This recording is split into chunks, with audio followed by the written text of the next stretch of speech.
तो नीतीश कुमार की कुंडली क्या कहती है? क्या उनकी कुंडली में राजयोग दिखाई देता है? समय तो ठीक है उनका, मैं ये नहीं कहूँगा समय खराब है, लेकिन जहाँ तक बात है कि मुख्यमंत्री बन पाएंगे क्या, हाँ। तो इसमें थोड़ा-सा मुझे संदेह दिखता है।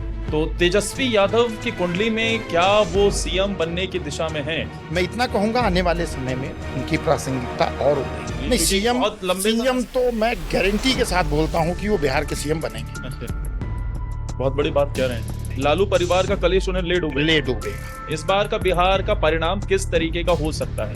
प्रशांत किशोर की कुंडली क्या कहती है? प्रशांत जी ने बिहार की राजनीति के लिए मेहनत किया है। इसी इलेक्शन में आपको दिख जाएगा कि प्रशांत किशोर कुछ हस्ती रखती है। चिराग पासवान को लाइमलाइट में रख दिया जाए तो वो सीएम भी बन जाएंगे और बिहार में बीजेपी एनडीए का बेड़ा पार भी हो जाएगा। बिहार की राजनीति में इस बार क्या आप कुछ शॉकिंग प्रेडिक्शन देख रहे हैं? योगी जी जैसा कोई चेहरा बिहार में नजर आता है? विकल्प के रूप में फायर ब्रांड नेता है बिहार के। मैंने योगी जी की कुंडली देखा। क्या 2027 में योगी आदित्यनाथ राजनीति से संन्यास ले लेंगे? मतलब ही नहीं बनता है कि तो सीएम केस भी रहेंगे और बनेंगे भी। आने वाले समय में कम से कम 30 साल से भी ज्यादा आप मान के चलिए, योगी आदित्यनाथ जी भारतीय राजनीति के जबरदस्त सितारे रहेंगे। योगी आदित्यनाथ देश के अगले प्रधानमंत्री हो सकते हैं विदाउट डाउट, गारंटी के साथ। 2029 में भी क्या मोदी जी ही चेहरा होंगे? आगे पता लगे वो प्रेसिडेंट है या कुछ ऐसे इस तरीके से। पंडित जी पितृपक्ष की बात करते हैं। पितृपक्ष में किन बातों को लेकर सावधानियां बरतनी चाहिए? दीपावली पे क्या होगा? जीवन में मैजिकल चेंज।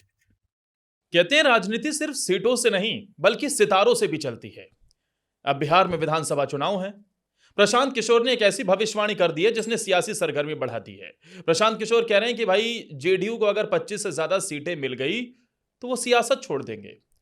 अब ऐसी भविष्यवाणियों के दौर में हमने सोचा कि भाई वो तो राजनीति करने वाले हैं, हम क्यों ना भविष्यवक्ता को ही बुला लें, एस्ट्रोलॉजर जो हर एक प्रिडिक्शन को बता पाएं और वो डिकोड कर पाएं कि भाई प्रशांत किशोर कितना सच कह रहे हैं और आखिर बिहार की पॉलिटिक्स में होने क्या वाला है। हमारी जब बात हुई आचार्य राजकुमार पांडे जी से तो उन्होंने बताया कि भाई मेरे पास हर नेता की कुंडली है और बिहार चुनाव को लेकर इनके पास एक शॉकिंग भविष्यवाणी भी है। आप इसे जरूर सुनिए और हमारे साथ आचार्य राजकुमार पांडे जी जुड़ गए हैं। आपका बहुत बहुत स्वागत है। आज हम इनके साथ ही हर नेता की कुंडली बिहार में डिकोड करने की कोशिश करेंगे और समझेंगे कि बिहार में इस बार क्या होने वाला है। इस पॉडकास्ट की शुरुआत करें, लेकिन पहले आप कमेंट कर बताइए जरा, इस बार आप बिहार में किसे मुख्यमंत्री देखना चाहते हैं? आपको क्या लगता है, नीतीश, तेजस्वी या चिराग पासवान? किसके सर सजेगा ताज? खैर आगे बढ़ते हैं। बहुत बहुत स्वागत है आपका। बहुत बहुत धन्यवाद आपका, आपने मुझे अपने पॉडकास्ट में बुलाया और बिल्कुल ठीक कहा आपने। आज मेरे हाथ में लगभग बिहार के सभी महत्वपूर्ण पॉलिटिशियंस जो हैं उनकी कुंडली मेरे पास है और आज हम उसका विश्लेषण भी करेंगे। हाँ। और जानेंगे कि आने वाले समय में ज्योतिष के परिप्रेक्ष्य में किस राजनेता की कुंडली क्या कहती है। तो शुरुआत कर लेते हैं। जी, बिल्कुल, बिहार की बिल्कुल। सियासत के इस वक्त सबसे बड़े नेता, क्योंकि मुख्यमंत्री से बड़ा कोई पद होता नहीं है राज्य में, बिल्कुल। और सीएम साहब की कुंडली खोलते हैं, नीतीश कुमार जी। बिल्कुल ठीक कहा भाई आपने। क्योंकि नीतीश कुमार को लेकर बहुत सारे कयास लग रहे हैं कि वो मुख्यमंत्री होंगे कि नहीं होंगे, उनके ग्रह ठीक नहीं है, ऐसी भी खबरें आ रही हैं। प्रशांत किशोर तो कह रहे हैं कि 25 से ज्यादा सीटें मिलेंगे नहीं और मुख्यमंत्री वो बन जाएंगे तो मैं सियासत छोड़ दूंगा। तो नीतीश कुमार की कुंडली क्या कहती है? क्या उनकी कुंडली में राजयोग दिखाई देता है? देखिए, जहाँ तक राजयोग की बात है तो नीतीश जी की कुंडली अच्छी है, इसमें तो कोई दो राय की बात नहीं, क्योंकि नीतीश जी की कुंडली जो उपलब्ध डेटा है मेरे पास रिलायबल सोर्सेज से, वो कितना ऑथेंटिक है ये तो मैं नहीं कह सकता, लेकिन जो डेटा है वो ये कहता है कि राजयोग तो उनकी कुंडली में भर भर के हैं। हाँ। इसमें कोई दो राय की बात नहीं। मालव्य योग बन रहा है जन्म कुंडली के भीतर, शुक्र उच्च राशि में है, साथ में वर्तमान समय में कहीं ना कहीं शुक्र की अंतर्दशा भी चल रही है और ये अंतर्दशा मई 2026 तक रहनी और बिहार का इलेक्शन इसी बीच में होना है। तो हम ये नहीं कहेंगे कि उनका टाइम खराब है। पीछे उनकी जन्म कुंडली पर जो शनि की ढैया थी वो भी खत्म हो चुकी है। समय तो ठीक है उनका, मैं ये नहीं कहूँगा समय खराब है, लेकिन जहाँ तक बात है कि मुख्यमंत्री बन पाएंगे क्या, तो इसमें थोड़ा सा मुझे संदेह दिखता है कि शायद मुख्यमंत्री वो ना बने। अच्छा। हाँ, इसमें कोई दो राय की बात नहीं है, लेकिन एक कहे ना कि इम्पोर्टेंस उनकी राजनीति में वो नहीं खत्म होने वाली है, इम्पोर्टेंस उनकी बनी रहेगी। अभी वो राजनीति में एक्टिव रहेंगे? अभी राजनीति में एक्टिव रहेंगे। राजनीति से संन्यास का तो कोई प्रश्न ही नहीं उठता है और उनकी कुंडली में अभी मैं कितना भी कहूँ ना, तो अभी मुझे लगता है कि आने वाले समय में भी वो 2029 तक तो कहीं भी राजनीति से अलग नहीं हट रहे हैं। इतना समय तो रहेगा कि वो राजनीति में रहेंगे और महत्वपूर्ण भूमिका में रहेंगे, एक इंपॉर्टेंट रोल में रहेंगे। सीएम के लिए मैं नहीं कह सकता कि सीएम वही बनेंगे, तो ये उनकी कुंडली कहती है, जो मैंने उनकी कुंडली में देखा है। बाकी कुंडली निश्चित ही अच्छी है और समय अच्छा हुआ है, समय अच्छा हुआ है, इसमें कोई दो राय की बात नहीं। नीतीश कुमार को इस वक्त सबसे ज्यादा अगर कोई टक्कर दे रहा है या कहा जाता है तो वो तेजस्वी यादव हैं। बिहार की सबसे बड़ी पार्टी, दूसरी तरफ देखा जाए तो आरजेडी ही नजर आती है। तो तेजस्वी यादव की कुंडली में क्या वो सीएम बनने की दिशा में हैं? क्या तेजस्वी कभी सीएम बन पाएंगे बिहार में? उनकी कुंडली क्या कहती है? एक बार देख लेते हैं कि उनकी कुंडली क्या कहती है। कि जो डेटा उपलब्ध है मेरे पास, इसके अनुसार उनकी कुंभ लग्न कुंभ राशि की जन्म कुंडली बनती है। 9 नवंबर 1989 दोपहर में 2 बजे का समय है, तो कुंभ लग्न कुंभ राशि की जन्म कुंडली। एक विशेष बात यह है, शनि की 7.5 उनकी जन्म कुंडली पर चल रही। पिछले लगभग 5 साढ़े 5 साल से शनि की 7.5 है। शनि की 7.5 अपने अंतिम दौर में है, लेकिन जो टाइम चल रहा है उनका, उनके उपलब्ध बर्थ डेटा के अनुसार जो टाइम चल रहा है, वो टाइम इस बात को नहीं कहता कि फिलहाल इस इलेक्शन में वो मुख्यमंत्री की कुर्सी पर बैठेंगे। ये पोजीशन तो नहीं बनती है। अब आप कहेंगे कि ऐसी पोजीशन क्यों नहीं बनती है, तो 2 चीज़ें हैं। देखिए, एक तो अब मैं ये नहीं कहूँगा कि शनि की 7.5 इसकी वजह से मैं बोल रहा हूँ कि नहीं बन सकते हैं। जो उनकी अंतर्दशा चल रही है, वो अंतर्दशा अभी जुलाई 2026 तक रहने वाली है, और अंतर्दशा नाथ की जो जन्म कुंडली में उपस्थिति है वो बहुत अच्छी नहीं है। वो जैसा मैं देख पा रहा हूँ वो बहुत अच्छी नहीं है। तो ऐसे समय में कहीं ना कहीं अभी राजनीति में तो रहेंगे, लेकिन सीएम की कुर्सी पे बैठना संदेहास्पद है। बहुत बड़ी बात कह रहे हैं आप। मैं बिल्कुल सही कह रहा हूँ, आप देख लेना आने वाले समय में सीएम की कुर्सी पर तेजस्वी जी को नहीं बैठना है।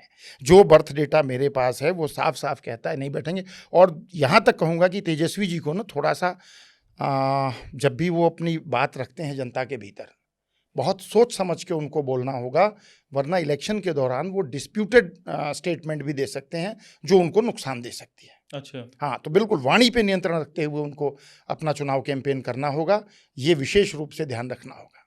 अभी तक यही होता हुआ भी नजर आया पिछले इलेक्शंस में भी। अब ये देखिए, भैया मुझे नेताजी कुछ बोल देते हैं, कांग्रेस वाले बोल देते हैं आकर, या कोई बोल देता है और बीजेपी फायदा उठा लेती है। तो इस बात से सतर्क रहना होगा। बिल्कुल सतर्क रहना होगा, और अगर सतर्कता नहीं रखेंगे तो फिर और अधिक नुकसान उठा जाएंगे। राजनीति में रहेंगे, सक्रिय रहेंगे, लेकिन सीएम की कुर्सी तक पहुंचने की संभावना नहीं लगती है। अच्छा, ये बताइए, नेताओं का जनता के साथ साथ, राजनीति के साथ साथ, ये एस्ट्रोलॉजी पर इतना भरोसा क्यों होता है? देखिए, एस्ट्रोलॉजी पे भरोसा तो सच मानिए सबका ही होता है। अब ये क्योंकि बहुत सुनने में आता है कि भाई पीछे से अंक गणित चल रहा होता है, ज्योतिष शास्त्र चल रहा होता है, कुर्सी पर कौन बैठेगा, यहाँ तक कि ये भी उस आधार पर तय होता है कि भैया इन्हें बिठाइए, आपकी सरकार तभी चलेगी आगे। अब इसमें ना देखिए आदर्श जी, मैं बताऊं, एक छोटा सा वाक्य आता है जो मैं बताऊं, तो डेफिनेटली ज्योतिष का तो प्रभाव होता है। अगर व्यक्ति की, अभी नीतीश जी की कुंडली की ही हमने पीछे बात किया, नीतीश जी की कुंडली में ना भर भर के राजयोग है, भर भर के राजयोग है, और राजनीति का स्वाभाविक कारक जो राहु है वो भी बहुत अच्छी प्लेसमेंट में है। आप देखते हैं ना, कई बार वो जिधर देखते हैं फायदा उधर लुढ़क जाते हैं। हाँ।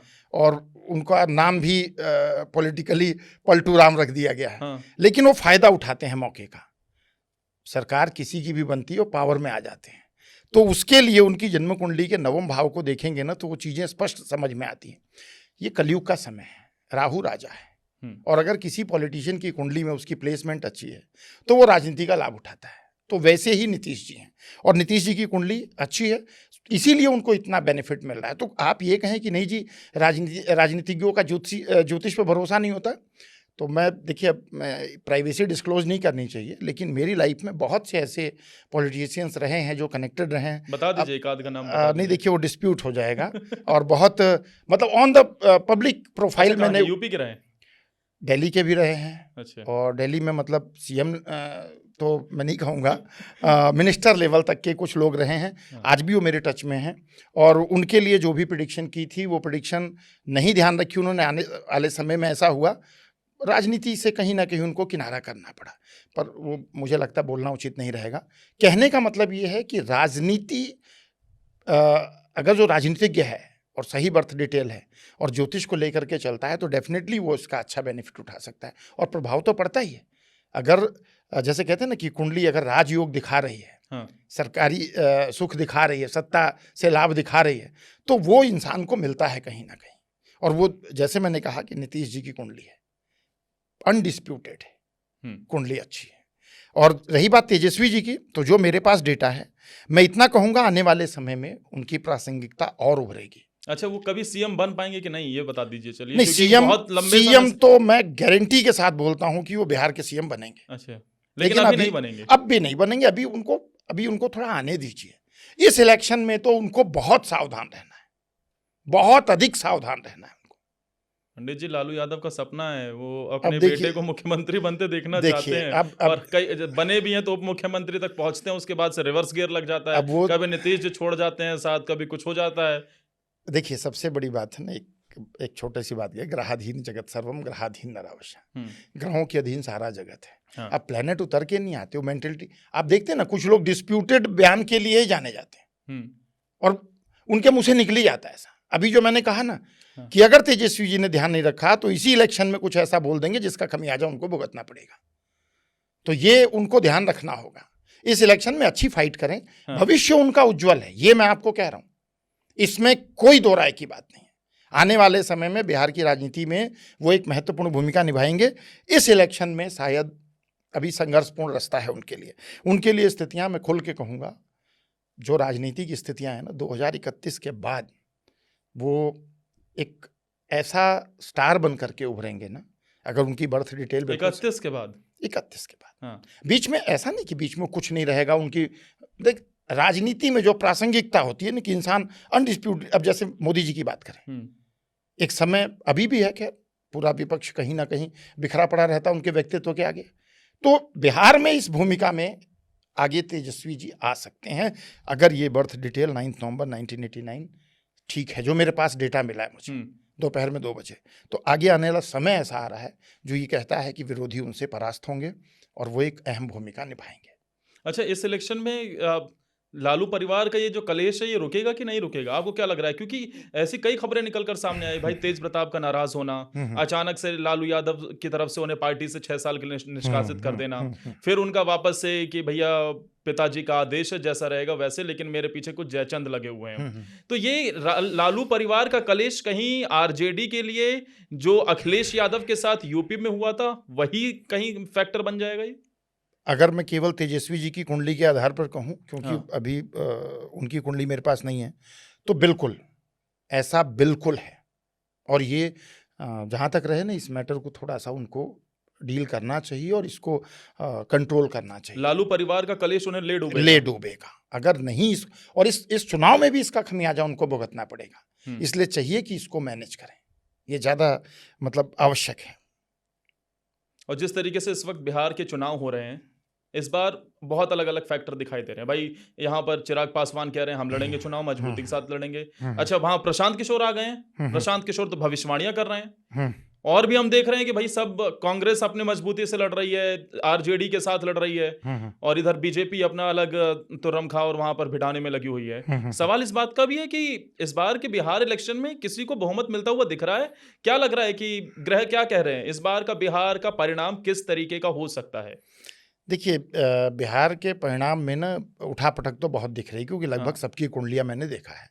तो कहीं ना कहीं एक जो रिजल्ट दिख रहा है ना, वो रिजल्ट बड़ी क्लैरिटी के साथ नहीं आ रहा है। हाँ, ये कह सकता हूँ कि जो अभी तक मैंने कुंडलियां देखी, अध्ययन किया है, तो उसमें हम ये कह सकते हैं कि एनडीए को बढ़त मिलने की प्रॉबिलिटी तो है अभी भी। अच्छा। वो सिचुएशन है, लेकिन अनडिस्प्यूटेड मिल जाएगा उसमें मुझे थोड़ा सा डाउट लग रहा है। और आप बिल्कुल ठीक बोल रहे हो, क्योंकि कहीं ना कहीं सभी नेताओं की कुंडलियां जो देखा मैंने, तो कहीं भी आप क्लैरिटी के साथ नहीं पहुंच सकते। जैसे कई बार होता है ना, रिजल्ट बड़े क्लियर आ रहे हैं, जैसे नीतीश जी की कुंडली है तो सही, बहुत अच्छी, लेकिन इस तरीके के ग्रह गोचर के परिणाम नहीं है कि जो कहें कि नहीं सीएम वही बनेंगे। तो वो स्थिति इस तरीके से कहें अगर जो, तो कहीं ना कहीं राजनीति को लेकर बहुत क्लैरिटी तो नहीं आ रही है। प्रशांत किशोर की कुंडली क्या कहती है? देखिए, प्रशांत किशोर जी का जो डेटा मेरे पास अवेलेबल है डेट ऑफ बर्थ का, तो मैं इतना तो कहूँगा कि आने वाले समय में प्रशांत किशोर जी इस इलेक्शन के भीतर एक महत्वपूर्ण फैक्टर रहेंगे। किंग मेकर, बिल्कुल किंग मेकर होंगे, किंग मेकर हो सकते हैं बिहार इलेक्शन के भीतर। उनको इग्नोर करके सत्ता चलाने में दिक्कत होगी। बाकी आप ये कहें कि प्रशांत किशोर जी सीएम बन जाएंगे तो उसमें थोड़ा सा डाउट है। नहीं, वो तो बनना भी नहीं चाहते। वो कह रहे हैं कि मैं छोटे पदों के लिए काम नहीं करता। अब वो 10-10 सीएम मैंने बनाए। अब वो बात अलग है। मैंने, क्योंकि हम जो पॉडकास्ट कर रहे हैं बिहार की राजनीति भी कर रहे हैं, हाँ, तो स्टेट की राजनीति में सीएम एक चेहरा होता है। हाँ, तो इसलिए मैंने कहा कि उनके बिना मतलब बिहार की राजनीति को लेकर आगे चलना कठिन रहेगा। आने वाले समय में की फैक्टर होंगे और इस इलेक्शन में भी वो अपनी एक महत्वपूर्ण भूमिका निभाएंगे। यानी उनकी धमक सुनाई देगी। धमक गारंटेड सुनाई देगी, बिल्कुल सुनाई देगी उनकी। अब एक बात यहाँ और बोलता हूँ, उनकी जन्म कुंडली पर चल रही है 7.5। अच्छा, प्रशांत किशोर। प्रशांत किशोर। और ये शुभ नहीं होता? नहीं ना, यही तो सबसे बड़ी समस्या की बात है ना। हाँ, कि हम 7.5 को अशुभ मानते हैं। जहां तक मैं थोड़ा सा, जब हम कोई कुंडली रिसर्च करते हैं ना, तो उस कुंडली में हम थोड़ा सा, एक शब्द आता है ज्योतिष में, देश काल पात्र। जिस इंसान की कुंडली आप रिसर्च कर रहे हो ना, उसके बारे में और भी जानकारी इकट्ठी कीजिए, क्योंकि देश काल पात्र का भी होता है। शनि के 7.5 के दौरान आपने जो पिछली मेहनत की है, अगर वो ईमानदारी से है, लगन के साथ है, तो वो रिवार्डिंग होती है। और इसमें कोई डाउट की बात नहीं है। जो मैंने रिसर्च करते समय देखा, प्रशांत जी ने बिहार की राजनीति के लिए मेहनत किया है। हाँ, वो गांव-गांव घूमे हैं, उन्होंने यात्राएं की हैं, लोगों को कनेक्ट किया है, और ये 7.5 के दौरान हुआ है। तो 7.5 का रिवार्ड तो मिलना है। 7.5 का मतलब ये नहीं कि बुरा समय, 7.5 का मतलब है कि अगर मेहनत हुई, सिंपल वर्ड में बोलूं, एड़ी का पसीना सर पे चढ़ाया, तो रिवार्ड मिलेगा ही मिलेगा। आने वाले समय में आप रिकॉग्नाइज होंगे, आपको इग्नोर करके पॉलिटिक्स नहीं चलेगी। अच्छा। तो अगर उनकी डेट ऑफ बर्थ बिल्कुल सही है, हाँ। अभी शनि के 7.5 का सेकंड फेज है, फरवरी 2028 तक थर्ड फेज शुरू होगा। थर्ड फेज जो होगा उनका, वो कहीं ना कहीं ऐसा रहेगा कि वहां से वो और अच्छी भूमिका में आएंगे धीरे धीरे। और आने वाले समय में, क्योंकि अगर वो मेहनत करेंगे, मैं अभी भी बोल रहा हूँ, जो मेहनत उन्होंने किया है, वो मेहनत भले ठीक है, वो बहुत अच्छे स्ट्रेटेजिस्ट हो सकते हैं, बहुत अच्छा वो कैंपेन कर सकते हैं, लेकिन जब इंसान की अपनी बात आती है ना, तो प्लेनेट भी इम्पैक्ट डालते हैं। तो उनका जो टाइम चल रहा है वो क्लियर कट बोलता है कि अगर उन्होंने मेहनत किया, तो आने वाले समय में आप देखेंगे उनको इग्नोर करके राजनीति नहीं चलेगी। मतलब वो केजरीवाल साबित हो सकते हैं बिहार के, जिन्होंने बड़ी बड़ी पार्टियों को हराया, लंबे समय तक सियासत में रहे। अगर कहें तो हाँ, पॉलिटिक्स में उभरते हुए केजरीवाल हो सकते हैं, डाउनफॉल वाले नहीं। डाउनफॉल वाले नहीं। नहीं, डाउनफॉल, देखिए डाउनफॉल वाले इसलिए भी नहीं होंगे ना, मैं आपको स्पष्ट, अगर जो अब इसमें ना हर एक व्यक्ति का अपना अलग रिसर्च और ओपिनियन हो सकता है। हाँ। मैं जब किसी की कुंडली जब एनालाइज करता हूँ ना, तो उसके वर्किंग को भी देखता हूँ थोड़ा सा, और जो मैंने थोड़ा बहुत उनके बारे में रिसर्च किया, देखा, तो उन्होंने मेहनत की है। उनसे ज्यादा मेहनती कोई है भी नहीं इस टाइम पे अब बिहार जो में। हाँ, अब वो आप बोल सकते हैं, आप मीडिया से जुड़े हुए हैं, लेकिन मैंने जो अपने मतलब के लिए देखा कि वो देश काल पात्र, ये ध्यान रखना है, तो उसमें मैंने देखा कि बहुत मेहनत किया उन्होंने। और टाइम ऐसा चल रहा है, शनि को जस्टिस का देवता कहा जाता है, तो जो मेहनत उन्होंने इस टाइम पे किया है, उस मेहनत का रिवार्ड तो उनको मिलना ही। और इसी इलेक्शन में आपको दिख जाएगा, इसी इलेक्शन में आपको दिख जाएगा कि प्रशांत किशोर कुछ हस्ती रखते हैं। अगर ये बर्थ डिटेल बिल्कुल एक्यूरेट है जो मुझे मिली है, तो उनकी धमक राजनीति में आपको आश्चर्यचकित करेगी। आपने एक देश काल पत्र का यूज किया है, क्या होता है ये देश काल पात्र होता है कि समय परिस्थिति सबका आकलन करके कोई प्रेडिक्शन करनी चाहिए। अच्छा। इसको बहुत सिंपल वर्ड में समझाता हूँ।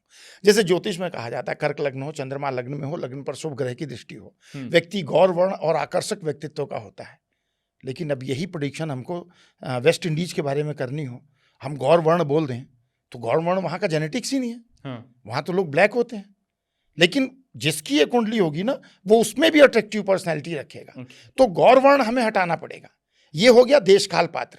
सेम कुंडली है, सेम टाइम पर दो बच्चे जन्मे, एक इंडियन कॉन्टिनेंट में जन्म लेता है, एक वेस्ट इंडीज में जन्म लेता है, दोनों की पर्सनैलिटी अट्रैक्टिव होगी, बट देश काल पात्र का असर पड़ेगा।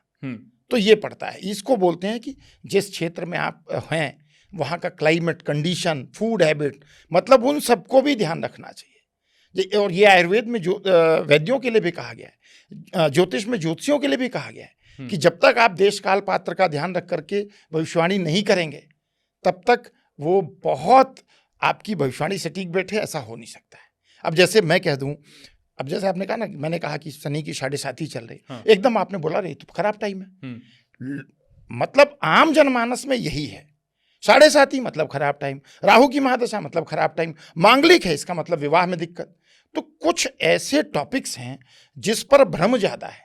और मैं कहता हूं आप खुद अपनी कुंडली पे देख लेना, या पॉडकास्ट के बाद देख लेंगे आपकी भी कुंडली। बिल्कुल। 7.5 जब आई होगी ना, हाँ। उसने आपकी जीवन में टर्निंग पॉइंट दिया होगा।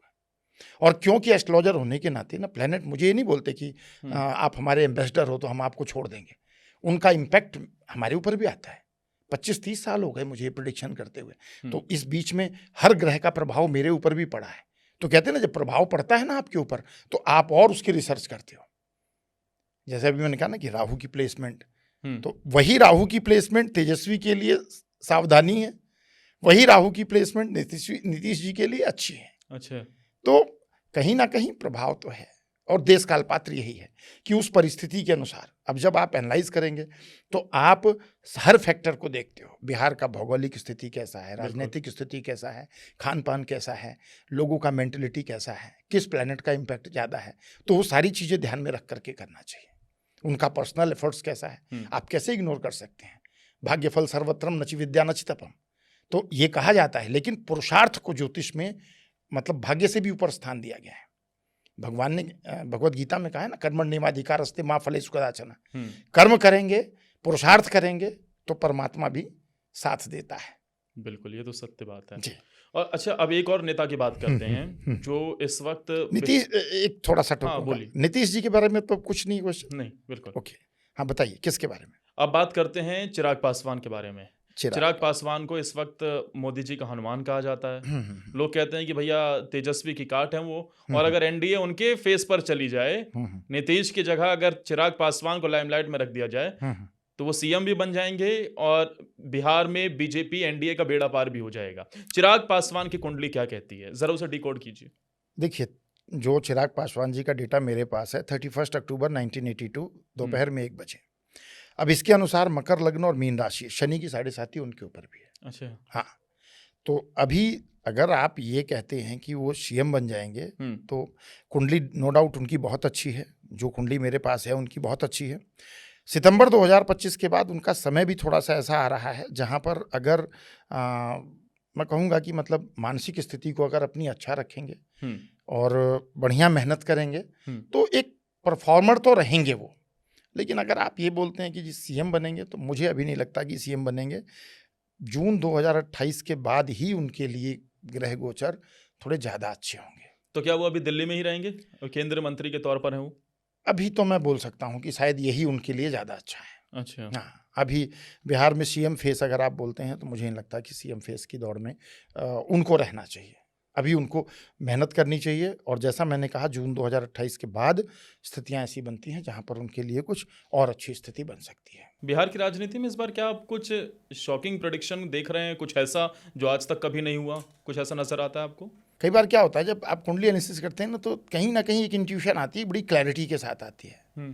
और इस बार ना ऑलरेडी इस तरीके की आ रही है कि हर व्यक्ति लगभग अपने क्षेत्र में अच्छा परफॉर्म कर रहा है ना। तो शॉकिंग यही है कि रिजल्ट बड़े उस तरीके से आने हैं, एक्सपेक्टेशन से अलग आने रिजल्ट। हम क्लियर कट मैंडेट में जाता हुआ नहीं दिख रहा। नहीं, क्लियर कट मैंडेट में कोई जाता हुआ नहीं दिख रहा है अभी। पंडित जी, जैसा आपने बताया कि नीतीश कुमार हो सकता है कि मुख्यमंत्री ना हो, भूमिका उनकी नजर आएगी, लेकिन मुख्यमंत्री को लेकर वो डाउटफुल है। तो क्या बीजेपी अपना कोई सीएम फेस ला सकती है? क्या चुनाव जीतने के बाद बीजेपी कोई अपना चेहरा सीएम बना सकती है? और आपको योगी जी जैसा कोई चेहरा बिहार में नजर आता है? देखिए, बिल्कुल आपने सही कहा कि योगी जैसा चेहरा कोई बिहार में नजर आता है। तो मैंने जो कुंडली देखी है सम्राट चौधरी जी की, सम्राट चौधरी जी एक विकल्प के रूप में आ रहे हैं। फायर ब्रांड नेता है बिहार के, और उनकी पकड़ बहुत अच्छी है। प्लस देश काल पात्र भी उनके साथ है। एक ऐसी कम्युनिटी को रिप्रेजेंट करते हैं जिसका प्रतिनिधित्व सत्ता में बीजेपी के लिए बेनिफिशियल हो सकता है। लेकिन एक बात मैं आपको और कहना चाहूंगा कि देखिए, बीजेपी ना एक स्ट्रेटजी वाली पार्टी है। और आपने इसको अक्सर देखा होगा कि बीजेपी लड़ती किसी और के चेहरे पर है और प्रोजेक्ट किसी और को करती है। आप हरियाणा के चुनाव देख लो, राजस्थान के चुनाव देख लो, जो सीएम फेस आए वो बहुत नोन नहीं थे। अब इसके पीछे जो मेरा एनालिसिस है, ऐसा क्यों करती है, ये बीजेपी की स्ट्रेटजी हो सकती है।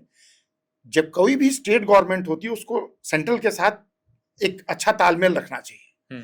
जब बहुत नोन चेहरा होता है ना, तो उसके कन्फ्लिक्ट भी आते हैं। तो इसलिए अभी के जो मेरे पास डेटा है, जो लिस्ट है, जो कुंडलियों पर मैंने अध्ययन किया है, इसमें मैं बोल सकता हूं कि बीजेपी मैं आपको बीच में इंटरप्ट करना चाहूंगा। जी। आप कह रहे हैं कि बीजेपी ऐसे ही सीएम फेस बनाती है, लेकिन आप देख लीजिए दिल्ली, रेखा गुप्ता का नाम सुर्खियों में था, बना दिया गया। यूपी में योगी जी पता थे, योगी जी को बना दिया। तो ऐसा जरूरी तो नहीं लगता। मैं आपकी इस बात से तो सहमत नजर नहीं। अब मैं आपको बताता हूँ। हाँ। आप दिल्ली इलेक्शन किसके फेस पे लड़ा गया था? प्रवेश नहीं, रेखा गुप्ता का नाम था चर्चा में। रेखा गुप्ता का नाम इलेक्शन के बाद ज्यादा चर्चा में आया है। हाँ। लेकिन अगर आप देखेंगे थोड़ा सा ना, जो कैंपेनिंग हुई, बाकी सब हुआ, उसमें प्रवेश वर्मा जी फिगर में आए थे। साहिब सिंह वर्मा जी के बेटे थे, अरविंद केजरीवाल के अगेंस्ट लड़ रहे थे। आम जनता के भीतर यही था कि प्रवेश वर्मा जी सीएम बन सकते हैं। लेकिन यहां भी बीजेपी ने चौंकाया और एक मतलब बड़ी स्ट्रेटेजी के साथ रेखा गुप्ता को बनाया। दूसरा, आपने कहा कि ऐसा क्यों यूपी में किया, तो मैं आपको एक बात कहना चाहूंगा। यूपी में बीजेपी के पास विकल्प क्या था? चर्चा तो दूसरे नामों की चल रही थी।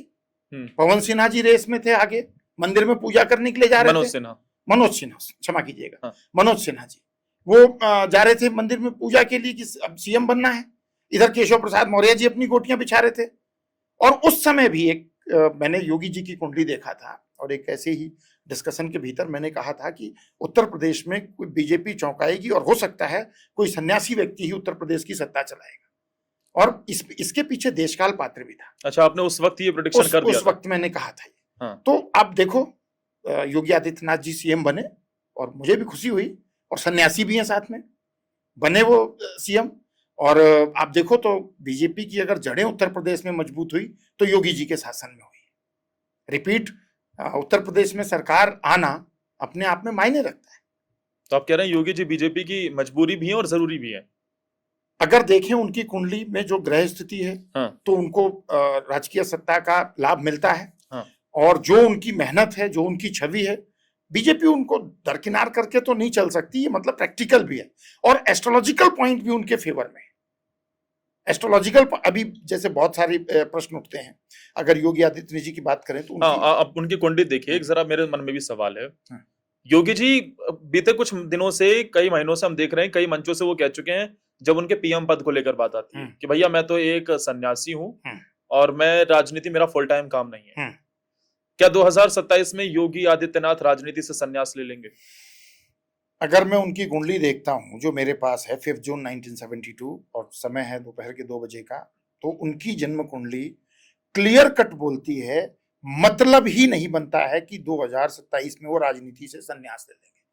टंके की चोट पे आपके इससे कह रहा हूं। और ऐसा नहीं कि राजनीति से हट जाएंगे या सीएम नहीं बनेंगे, वो राजनीति में सक्रिय रहेंगे, सीएम भी बनेंगे। उनकी कुंडली में ऐसा कोई भी संकेत मुझे नहीं मिलता जो ये कहता है कि वो सीएम नहीं बनेंगे, क्योंकि जिस टाइम पीरियड की आप बात कर रहे हैं ना, उसमें राज्य कृपा कारक ग्रह सूर्य का ब्लेसिंग उनको रहेगा। अच्छा, तो सीएम फेस भी रहेंगे और बनेंगे भी। ये आपके पॉडकास्ट में बोल रहा हूं और फ्यूचर में ये सत्य होना है।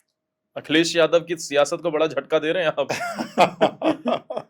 देखिए, अब फिलहाल मैं आज के कार्यक्रम में सच कहूँ आपको तो हमारा जो टॉपिक था वो बिहार इलेक्शन था। हाँ। तो मैंने उत्तर प्रदेश के नेताओं की कुंडली को नहीं लिया। हाँ। लेकिन योगी जी एक ऐसा व्यक्तित्व है कि वो मेरे डेटाबेस में रहते हैं। हाँ। तो वो डेटाबेस में थे, इसलिए जैसे आपने क्वेश्चन किया मैं निकाल दिया।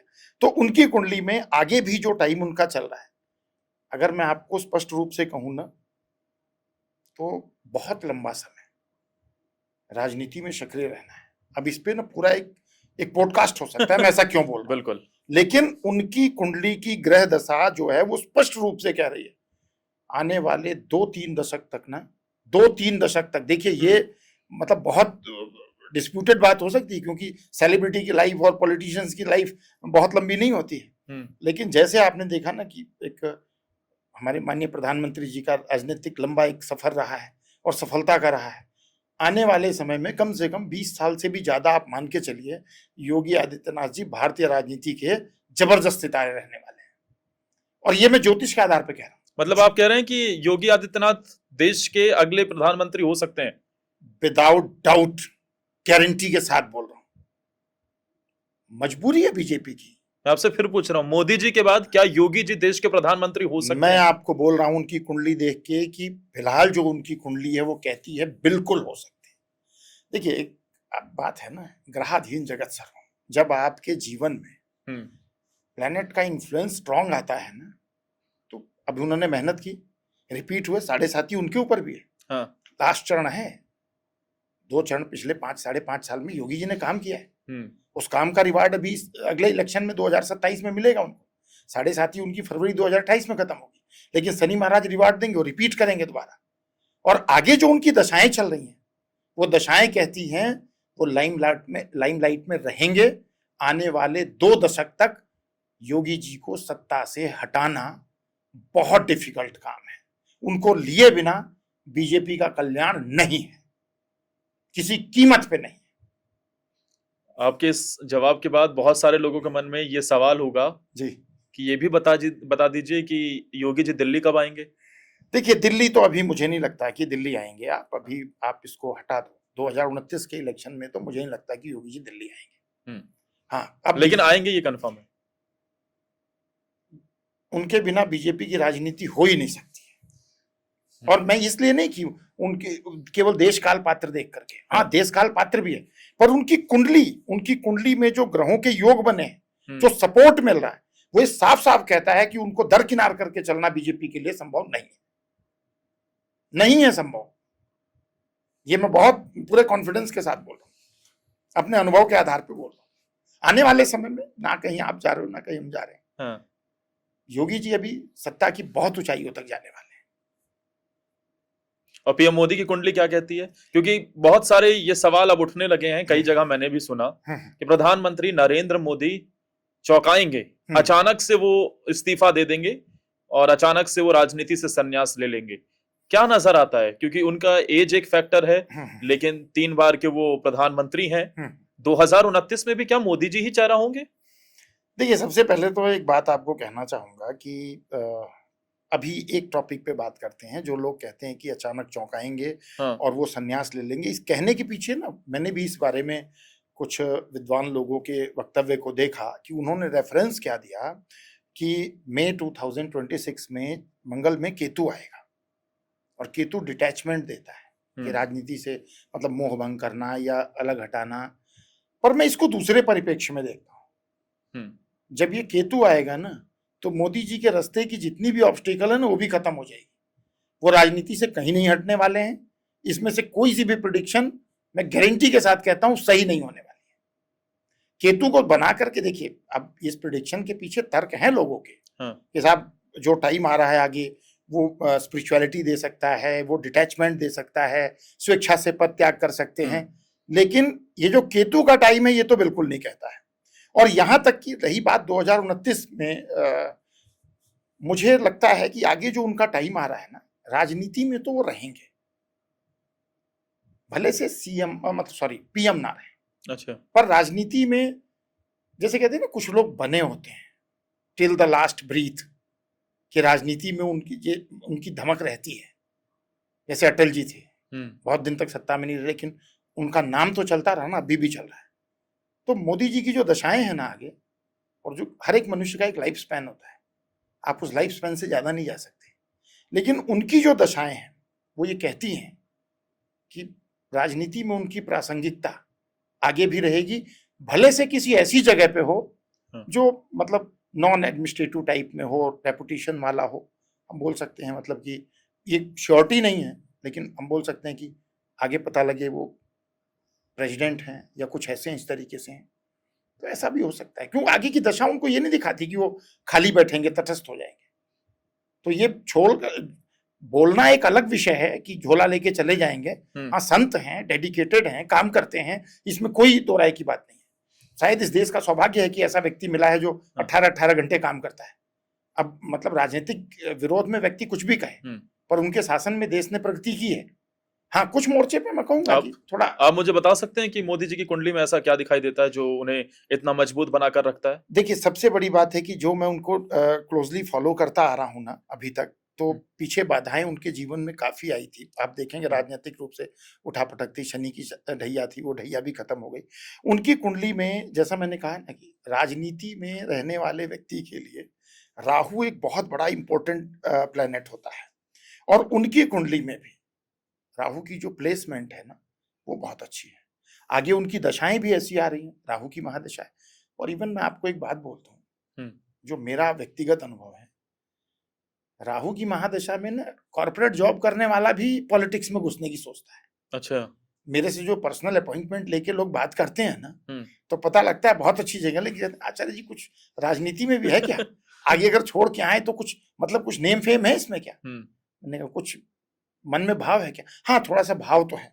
अच्छा, दूसरी बात क्या है कि किसी भी राजनेता के विषय में जब आप प्रिडिक्शन करते हैं ना, तो उसके चतुर्थ भाव की स्थिति कैसी है। जननेता व्यक्ति ना चतुर्थ भाव से ही बनता है। अब देखिए, Pandit Jawaharlal Nehru, undisputed 3 time prime minister रहे वो। क्यों थे इतने लोकप्रिय? उनका चतुर्थ भाव उठा के देखिए, बहुत मजबूत है। तो जब चौथा भाव मजबूत होगा ना, तो व्यक्ति जनता में फेमस होगा। और मोदी जी की जन्म कुंडली में भी अगर चौथे भाव को देखेंगे तो चतुर्थे स्वयं चतुर्थ भाव को देख भी रहा है। अच्छा। और वो भी शनि जैसा ग्रह है, अपने घर को देख रहा है। मेहनत तो करती है, इसमें कोई दो राय की बात नहीं। तो वो एक जो पब्लिक इमेज बन जाती है ना चौथे भाव के मजबूत होने की वजह से, प्लस आने वाले समय में दशाओं के लिए, अभी भी जो उनकी दशा चल रही है वो लग्नेश की महादशा है, आगे उनकी राहु की महादशा 18 साल के लिए आ रही है। तो कहती है राजनीति से संन्यास। अब ठीक है, व्यक्ति कभी कभी आक्षेप से या बाकी चीजों से या वक्तव्य देते समय कहते हैं भाई लीडर तो पॉलिटिकल कार्ड खेलता है ना, तो वो पॉलिटिकल कार्ड खेल दें, वो तो बात अलग है। पर राजनीति से जाने वाला मुझे कोई भी संकेत नजर नहीं आता है, बल्कि आने वाले समय में मैं गारंटी के साथ कह रहा हूँ मोदी जी और मजबूती के साथ उभरने। अभी 75 को होने वाले हैं, वो उम्र रोड़ा नहीं बनेगी? नहीं, मुझे नहीं लगता कि हाँ। अच्छा। अब देखिए, एक बात है कि आपने कहा कि 29 में भी क्या वो पीएम रहेंगे 29 के बाद भी, तो मैं बोल सकता हूँ शायद उस समय वो पीएम, उस समय की बात अलग है। लेकिन अभी फिलहाल वो इस टर्म को पूरा किए बिना कहीं नहीं जाने वाले हैं। बहुत सारी भविष्यवाणी मैंने भी देखी, तो फिर मैंने बारीकी से थोड़ा सा अध्ययन किया और ये मेरा विश्लेषण है। इस पर देखिए, हर ज्योतिषी का अपना विश्लेषण होता है, तो ये मेरा विश्लेषण है कि वो कहीं नहीं जाने वाले हैं, अपना टर्म पूरा करेंगे। बहुत से लोग तो भी कहा सरकार गिर जाएगी सितंबर में, तो ये होगा तो वो होगा। कहां से गिर रही सरकार? तो ऐसा कुछ नहीं है। अब मेरे मन में एक सवाल था, लेकिन इन दो जवाबों के बाद वो सवाल पूछने के मैं समझ नहीं पा रहा हूँ। राहुल गांधी की कुंडली को लेकर सवाल था, लेकिन आपने बता दिया कि भाई मोदी जी भी रहेंगे लंबे समय तक सियासत में और योगी जी 2 दशक तक सियासत के वर्चस्व पे रहेंगे, तो फिर तो राहुल गांधी का स्कोप ही नहीं बनता। देखिए, राहुल गांधी की स्कोप की बात करूं तो राहुल गांधी जी की भी कुंडली मेरे पास है, जो उपलब्ध उनका डेटा है। और जहां तक मैं जानता हूं, मैं एक बात आपको बोलना चाहूंगा, अब इसका सोर्स मत पूछना, राहुल गांधी जी बहुत अच्छे आदमी हैं, इसमें कोई दो राय की बात नहीं है। दिल के अच्छे आदमी। अच्छा। अब चाहे कोई उनको मीम बना करके करे सारा कुछ ऐसा, लेकिन वो दिल के अच्छे आदमी हैं। और अब आप सोचो कैसे, तो देखिए एक एस्ट्रोलॉजर से ना लगभग समाज का हर आदमी कनेक्टेड होता है। तो जो उनके बहुत नजदीक के लोग होते हैं ना, तो वो लोग भी कहीं ना कहीं कनेक्टेड होते हैं। तो बातचीत कंसल्टेशन के दौरान चलती है। तो किसी के व्यक्तित्व के बारे में ना, क्योंकि हमें तो थोड़ा सा स्टडी भी करना होता है, तो आप हमसे अपॉइंटमेंट लेके मिलने आए, हम आपसे 2 बातें ऐसे पता कर लेते हैं। तो आज तक जितनी भी फीडबैक मिली मुझे ना, दिल का व्यक्ति बहुत अच्छा है, इसमें कोई दो राय की बात नहीं। हाँ ठीक है, थोड़ा सा एक बात मैं कहूंगा कि शायद ना वो राजनीति के लिए नहीं बने। अब आप कहोगे जी क्यों नहीं बने हैं, तो उसका एक रीजन है। अभी पीछे मैंने कहा कि नेता के लिए ना चतुर्थ भाव मजबूत होना चाहिए। उनके चतुर्थ भाव में शनि ही नीच के होके बैठे। नेता के लिए ना चौथा भाव मजबूत होना चाहिए। और उनकी कुंडली में शनि महाराज नीच होके बैठे हैं। अब आप देखो ना, सब कुछ बना बनाया उनको मिला ना, ग्राउंड लेवल से राजनीति में नहीं है। मतलब विरासत में मिली है, लेकिन क्या विरासत सजो पाए?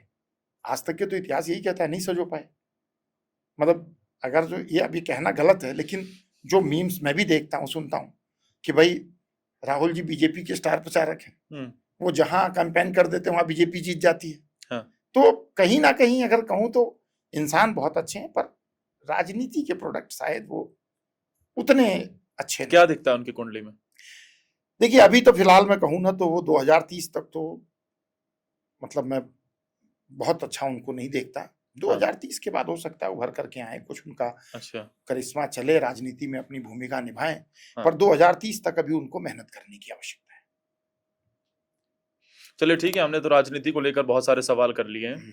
पॉलिटिक्स को लेकर, बिहार की राजनीति पर हमारा ये सेगमेंट आपने देखा, और अब हम आगे बढ़ते हैं पंडित जी, और अगले सेगमेंट की तरफ चलते हैं। और इसमें हम कोशिश करेंगे कि देश में अगले 6 महीने में, अगले जो महीने बचे हुए हैं, उसमें किस तरह की खगोलीय घटनाएं हो सकती हैं, क्या बड़े इवेंट हो सकते हैं, उसे समझने की कोशिश करते हैं।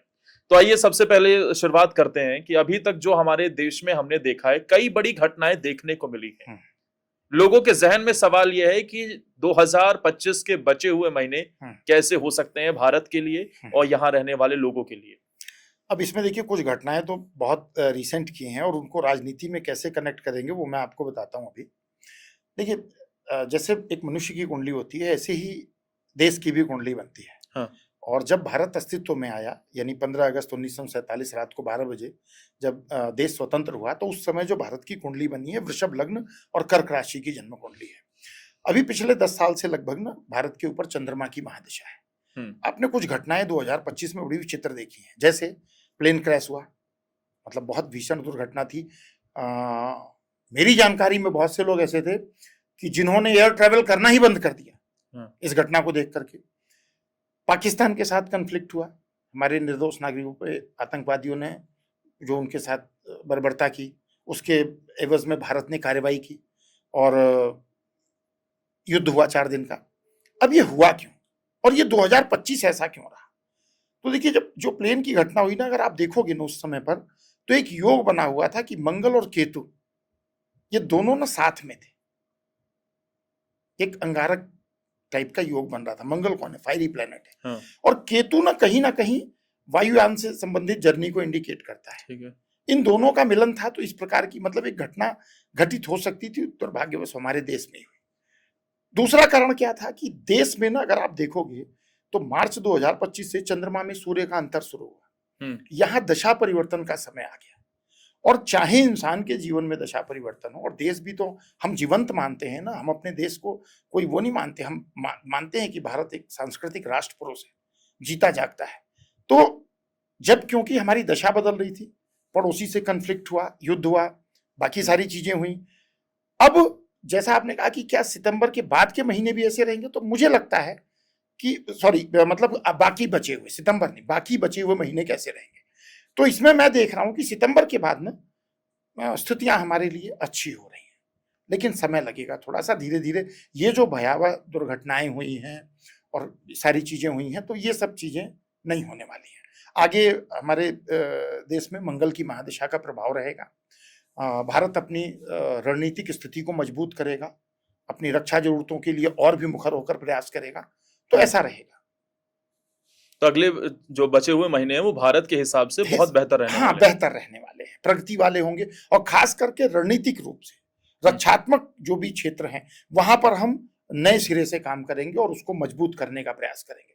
मंगल की महादशा में डेफिनेटली भारत ना एक बड़ी शक्ति बनकर के उभरेगा रक्षा के क्षेत्र में भी। मतलब जैसे आज की डेट में है ना कि अमेरिका है, रूस है, इस तरीके से भारत आने वाले समय में अपनी रक्षा जरूरतें पूरी भी करेगा और लोगों को इस प्रकार की सामग्रियां बेचेगा भी। तो ये होने वाला है मंगल के टाइम में।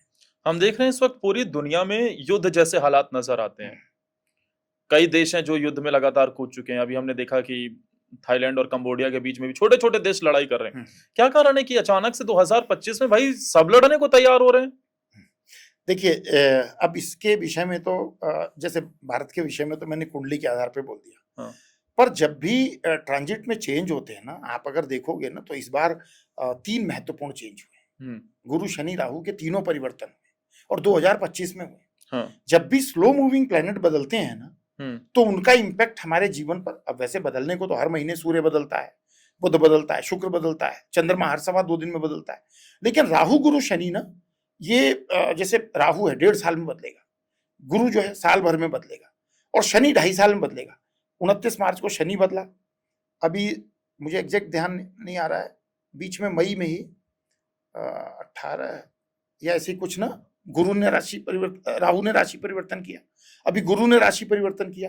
तो 3 जब स्लो मूविंग प्लैनेट बदले तो इसका असर विश्व की राजनीति पर पड़ता है। अच्छा। तो वो इंपैक्ट कहीं ना कहीं आया है। अब लेकिन वो परिवर्तन जो होने थे मोस्टली वो हो चुके हैं। तो आगे कुछ कन्फ्लिक्ट तो उन देशों की अपनी भौगोलिक स्थिति पे भी निर्भर करता है ना। जब हम उनकी कुंडली या डेटा उठा करके देखेंगे तब ज्यादा अच्छा प्रेडिक्शन करेंगे। जैसे हिंदुस्तान के विषय में हमने हाँ। कॉन्फिडेंटली बोला। अच्छा, एक बात बताइए जरा। जब बात होती है कि भाई किसी भी नेता के पीछे या फिर किसी भी चीज के पीछे एक वजह ग्रह होते हैं। पाकिस्तान ने पहलगाम में आतंकियों ने अटैक किया, उसके जवाब में भारत ने पाकिस्तान में घुसकर अटैक किया। लेकिन जब मोदी जी ने यह कहा कि हम भाई बदला जरूर लेंगे, टाइम पीरियड किसी को नहीं पता था।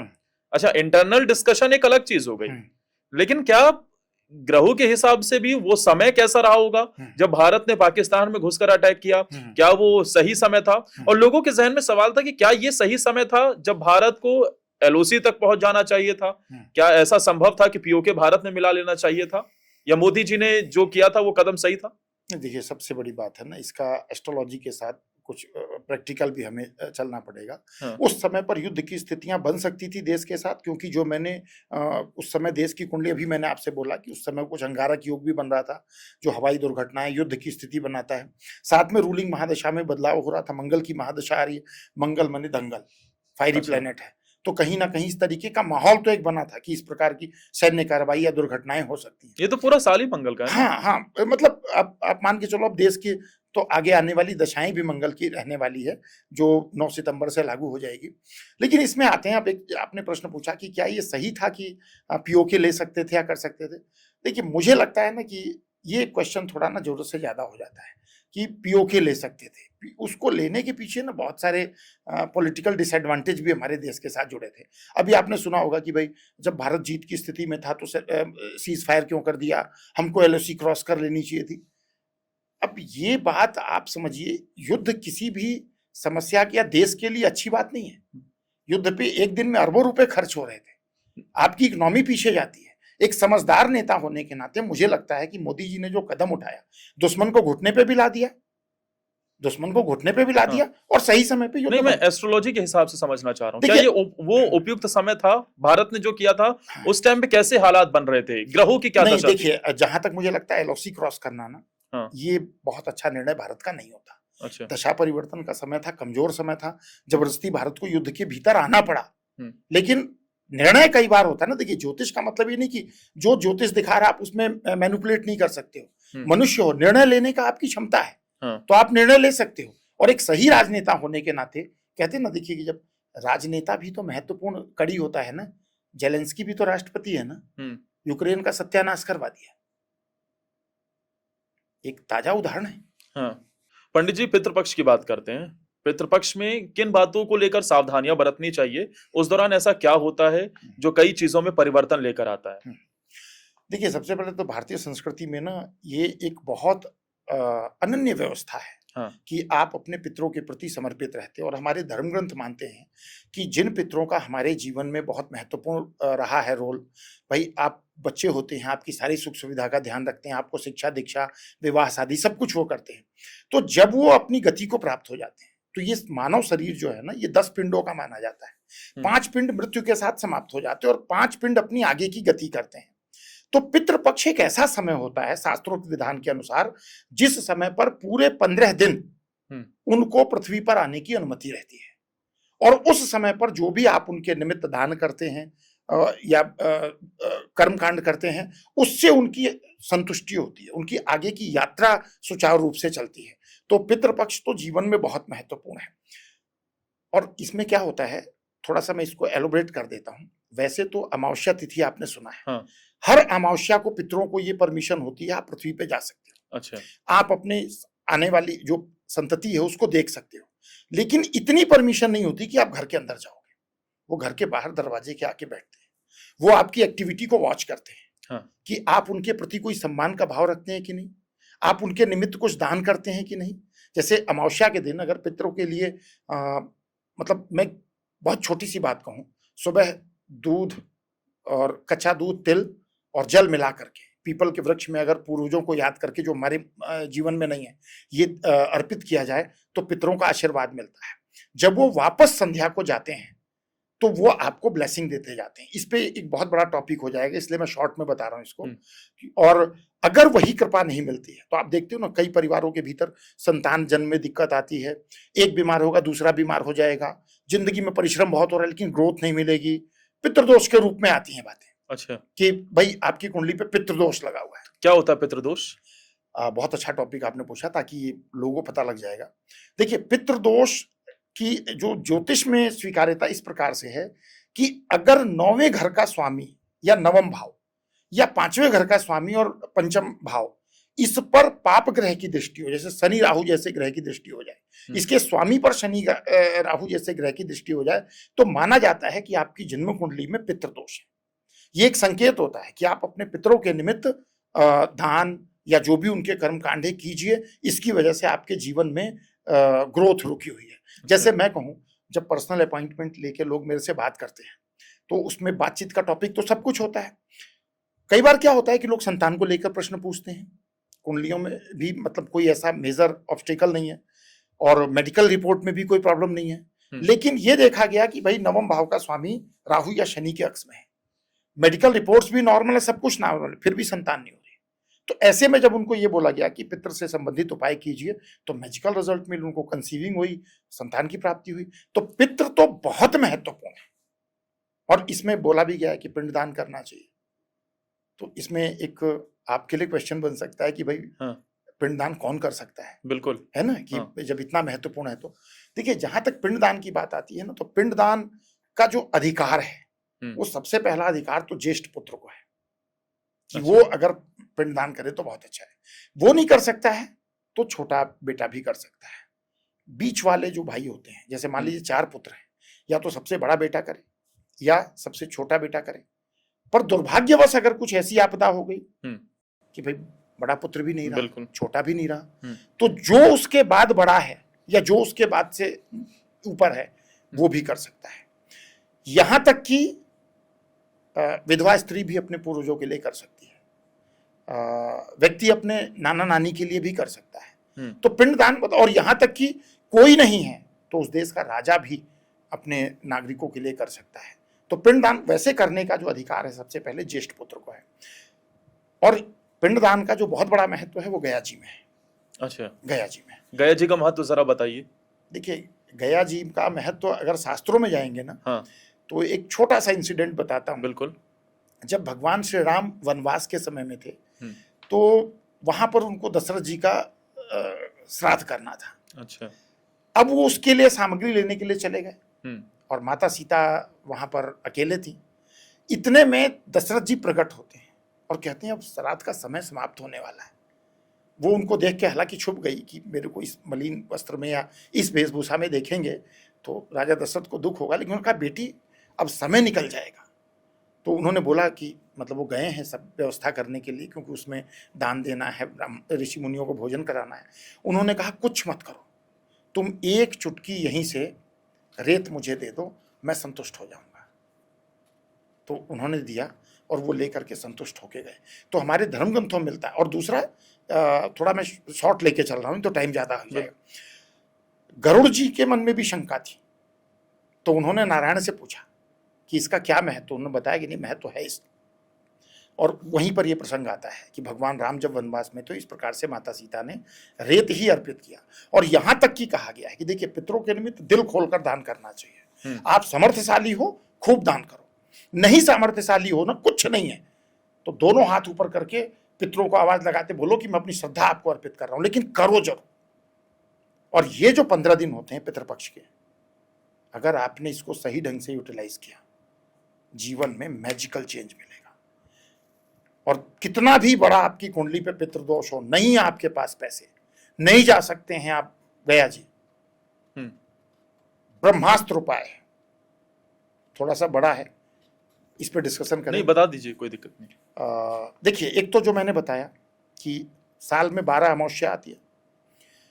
अमावस्या के दिन सुबह 9 बजे के बाद और 11 बजे से पहले जो घर का पुत्र है, एक लोटे में जल ले ले, मिल जाए तो। अब मेट्रोपॉलिटन सिटी में तो पैकेट वाला काऊ मिल्क मिलता है, कच्चा होना चाहिए। वो दूध डाल लें, जल डाल दें, एक चुटकी तेल डाल दें। पीपल के वृक्ष के पास जाएं, अपने पूर्वजों का स्मरण करें और वो तिल मिश्रित दूध, दुग्ध मिश्रित जल उनका नाम लेकर के ये नहीं कि पिताजी ये लो, माता जी ये लो, क्या नाम है उनका, वो नाम उच्चारण करते हुए ये मैं आपको अर्पित कर रहा हूं, इसको ग्रहण करें, संतुष्ट हो, वंश वृद्धि, धन सौभाग्य समृद्धि का आशीर्वाद दें।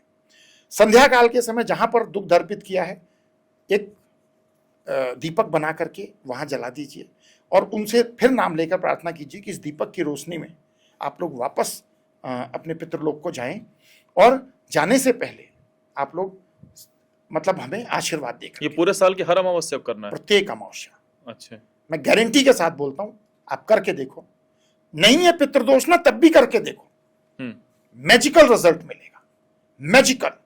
इसमें है और भी चीजें, पर इतना ही करके देखो, क्या लगना है। सुबह के समय जाके अर्पित के, दूध आता ही है घर में, आप जाके अर्पित कीजिए, शाम को दीपक जला दीजिए, कर सकते हैं तो कुछ अन्नदान कर दीजिए संध्या के समय, एक पोटली बना के, जिसको बोलते हैं पूर्वांचल बोला सीधा देना, हाँ, सीधा। तो सीधा बना करके उस पर कुछ दक्षिणा रख करके संकल्प करके मंदिर में जाके और ब्राह्मण को दे दीजिए कि अपने पूर्वजों के निमित्त अन्नदान कर रहा हूं। अन्नदान का बहुत महत्व है।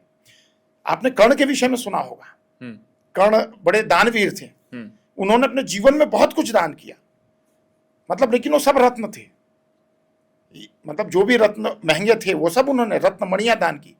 जब स्वर्ग गए ना तो वही उनको मिला, उन्होंने कहा इससे पेट थोड़ी भरेगा, तो कहे तुमने अन्नदान किया ही नहीं। फिर वो पृथ्वी पर आए हैं, उनको टाइम मिला, आके उन्होंने अन्नदान किया, तब वहां अन्नदान मिला। तो अन्नदान का बहुत बड़ा महत्व है, जगह ना अन्नदानम परम दानम, हाँ। विद्यादानम अतः परम, अन्नेन क्षणिका तृप्ति यावत जीवत च विद्या। तो विद्या का दान बहुत बड़ा है, लेकिन अन्नदान भी बहुत महत्वपूर्ण है। तो अन्न का दान करें पूर्वजों के निमित्त, आप करके देखो, बहुत छोटा सा उपाय बताया है ना, इस तरीके से जल अर्पित कीजिए, मैजिकल रिजल्ट।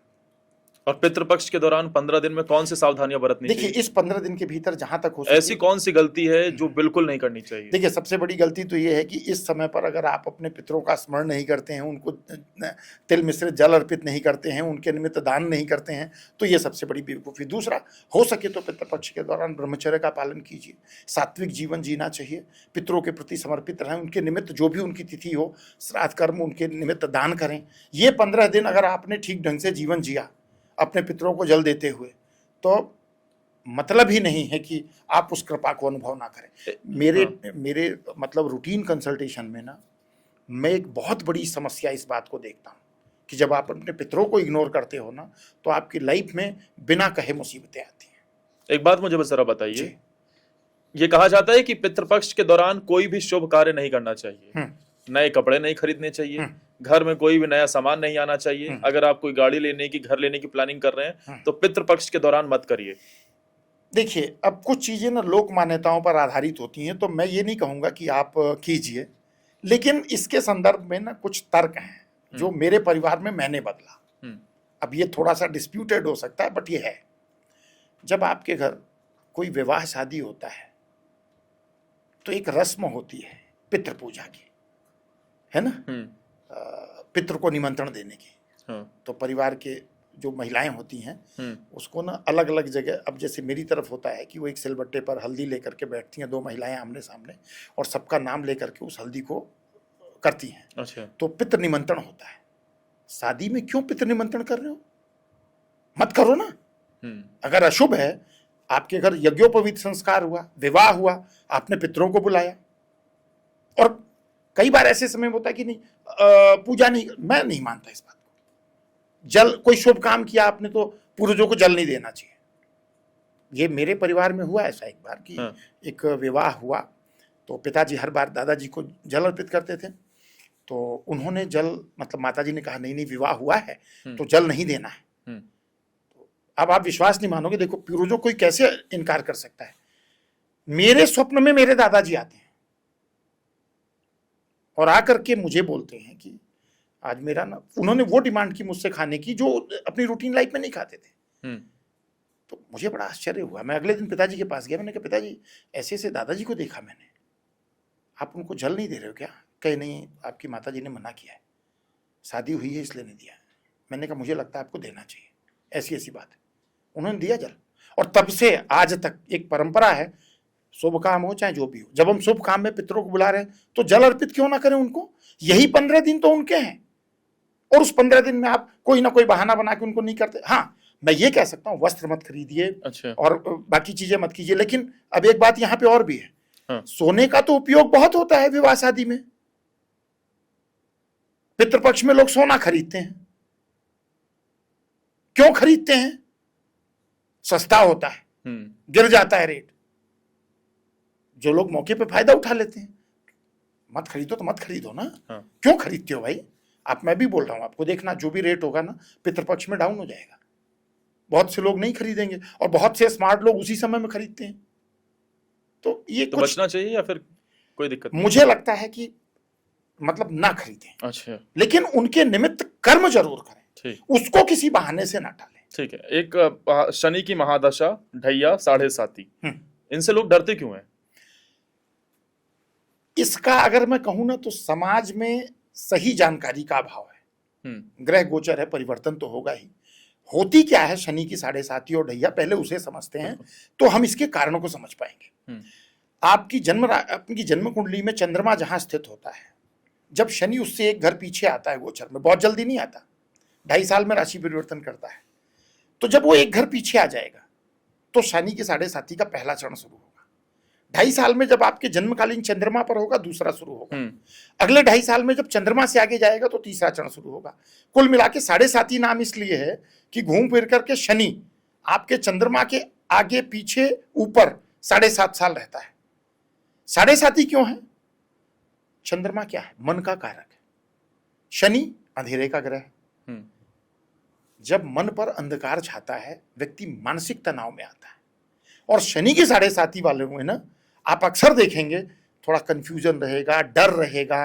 वो डर एक तो समाज में प्रचलन में है तो आ जाता है, और दूसरा कहीं ना कहीं इंपैक्ट भी होता है। लेकिन शनि की साढ़े साती को ना सही रूप से अगर हम देखें, शनि की ढैया को सही रूप से देखें, तो ये वो समय होता है जब आपको एड़ी का पसीना सर पे चढ़ाना होता है, जब आपको अपना एकांत दूर करना, मेहनत करनी होती है। शनि क्या करेगा? आपको ना डिटैच करेगा, आपके रिश्तों में डिटैच करेगा आपके। और इसमें मैं बताऊं शनि की साढ़े साती का प्रभाव आप कम कैसे करोगे। एक तो कुछ उपाय ज्योतिष के हैं, उस पर हम बाद में डिस्कस करेंगे। प्रैक्टिकल उपाय बताता हूं।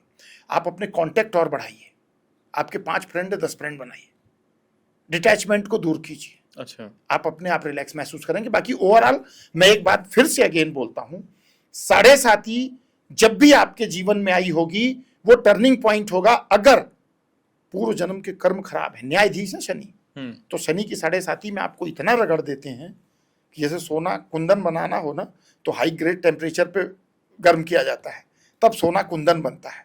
तो शनि की साढ़े साती बहुत कुछ सिखाती है। अगर इसमें हम डिस्कशन करने लगे ना तो पूरा पॉडकास्ट निकल जाएगा। तो इसमें बहुत ज्यादा नहीं करेंगे, लेकिन कुल मिला के डरना किसी को नहीं चाहिए। साढ़े साती एक बेहतर प्लानिंग का समय है। आप अगर जो एक अच्छे एस्ट्रोलॉजर से गाइडेंस लेकर के उसमें कुछ चीजें अपने जीवन में आत्मसात करके चलेंगे, मैं गारंटी बोलता हूं शनि की साढ़े साती आपकी लाइफ का टर्निंग पॉइंट होगा, कंफर्म। एक बात बताइए, आने वाले दिनों में रक्षाबंधन है, उसके बाद दीपावली भी है। ऐसा क्यों हो रहा है कि अचानक हम देख रहे हैं कि त्योहार जो है वो 2-2 दिन पड़ रहे हैं? क्या रक्षाबंधन को लेकर इस बार भी कुछ ऐसा है? और इस बार रक्षाबंधन को लेकर किस तरीके की सावधानियां बरतनी है, क्या करना चाहिए? देखिए, सबसे पहली बात तो ये है ना कि जहां तक 2 दिन वाली बात है तो ये खैर अगर ईमानदारी से कहूं तो ये मेरा क्षेत्र नहीं है। अच्छा। लेकिन ज्योतिषी होने के नाते इस पे कुछ बातें मैं कहना चाहूंगा जिसकी वजह से कंफ्यूजन होता है। जैसे अब एकादशी के लिए ही आ जाता है। एकादशी तो हर एक पक्ष में एक आती है एकादशी। एकादशी में आपने बड़ा कंफ्यूजन सुना होगा, यूट्यूब पे वीडियो आती है एकादशी किस दिन मनाएं। तो ये अपनी अपनी परंपराओं के अनुसार भी है। जैसे मैं रामानंदी हूँ तो हम द्वादशी युक्त एकादशी मनाते हैं, और तिथि जो होती है ना ये सूर्योदय के साथ बदलती है। हमारी जो मान्यता है कि उदया तिथि के साथ मनाना चाहिए। अब क्या होता है, कुछ तिथि ना लोप हो जाती है और कुछ तिथि 2 दिन तक सूर्योदय के समय रह जाती है। तो वहां पर ये कंफ्यूजन आता है इस तरीके का, अगर ज्योतिष की दृष्टि से देखें तो। लेकिन इसका निर्णय होना चाहिए, हमारे बहुत से धार्मिक ग्रंथ है, निर्णय सिंधु है, उसका रेफरेंस हमें लेना चाहिए और उसके अनुसार हमको मनाना चाहिए। पर अभी मैंने इसको बहुत गहराई के साथ नहीं देखा तो इसलिए मैं इस पर ज्यादा कमेंट नहीं करूंगा। लेकिन 2-2 दिन का जो कॉन्सेप्ट है ना वो इसलिए है कि उदया तिथि पर ही त्योहार मनाने चाहिए, हमारी मान्यता ये है। अगर कोई इसके विपरीत जाता तो बोलता नहीं जी साहब इस दिन भी करना चाहिए, एकादशी इस दिन भी है। तो ये होता है। अच्छा, दीपावली आने वाली है जी। तो दिवाली को लेकर महालक्ष्मी को कैसे प्रसन्न किया जा सकता है? ऐसा कौन सा उपाय इस साल लोगों को करना चाहिए? देखिए, धन प्राप्ति के लिए हाँ। मैं एक ऐसा उपाय बताता हूं जिस उपाय को यदि किया, हाँ। मजाल नहीं कि आपके 7 जन्म की दरिद्रता ना नष्ट हो जाए। पहली तो प्रतिज्ञा कीजिए बिफोर सनराइज उठने की, और केवल उठना नहीं है, उठ करके स्नान करने के बाद सूर्य को जल अर्पित करके आदित्य हृदय स्तोत्र का पाठ कीजिए। अगेन रिपीट, आदित्य हृदय स्तोत्र का पाठ कीजिए और सूर्य को जल अर्पित करके ना 7 बार प्रदक्षिणा कीजिए। जब हम भगवान के मंदिर में जाते हैं तो घूमते हैं, चारों तरफ परिक्रमा है। जब एक ही जगह खड़े होकर घूमते हैं तो प्रदक्षिणा है। सूर्य की 7 प्रदक्षिणा, सूर्य को जल, और जल अर्पित करते समय जल में अक्षत जरूर होना चाहिए। तांबे के लोटे से जल अर्पित कीजिए। 1 साल करके देख लो, ना आपकी आर्थिक स्थिति में परिवर्तन हो जाए तो मुझे बताना। एक तो ये हो गया, ये तो सार्वभौमिक उपाय है। अब बात आती है कि दीपावली पे क्या उपाय करें। तो देखिए, दीपावली के उपाय में ना एक बहुत छोटा सा उपाय बताता हूं, और इस बार आपके जो भी दर्शक हैं करके देखें।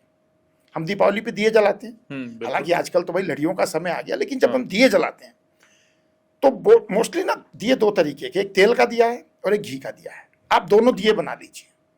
जो तेल का दिया है वो तो आप अपने घर में ना, जो घर का साउथ डायरेक्शन उस दिशा में रख दीजिए, और जो घी का दिया है उसको उत्तर दिशा की तरफ रख दीजिए।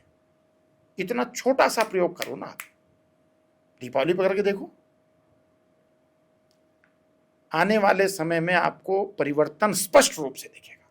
बहुत छोटी सी बात दोबारा रिपीट कर देता हूं, तेल का दिया घर के दक्षिण दिशा की, जो दक्षिण दिशा लगे, और घी का दिया जो घर की उत्तर दिशा लगे, जला के रखिए। बाकी आप जो भी आपको डेकोरेशन करना करो, ज्यादा नहीं कर सकते हो, 5-5 दिए दोनों तरफ रख दो, मां लक्ष्मी कृपा मिलेगी। दूसरा एक छोटा सा और उपाय बताता हूं, जब धन प्राप्ति की बात आई है तो वो भी दीपावली पे। आपके घर में झाड़ू होती है, हाँ।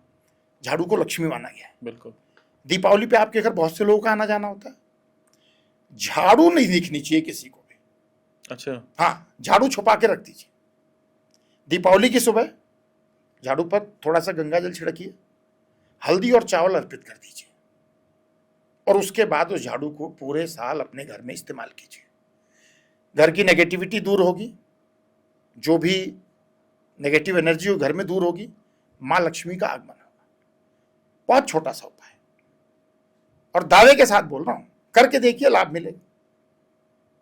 ये 2 उपाय तो हम दीपावली के समय पे कर सकते हैं और मैजिकल रिजल्ट ले सकते हैं। इस टाइम पे घरों में कलेश बहुत होता है, घर के कलेश को कैसे शांत किया जा सकता है? देखिए, घर का कलेश अगर पारिवारिक सदस्यों के भीतर है, हाँ। तो बिल्कुल अनुभूत प्रयोग बताऊंगा, और जो भी बताता हूं ना वो ऐसा नहीं है कि कहीं से उठाया कहीं से बता दिया। उनको अपने जीवन में देखा है इफेक्टिव होते हुए। भाई लगभग 25 साल से ऊपर का मेरा एक्सपीरियंस हो गया।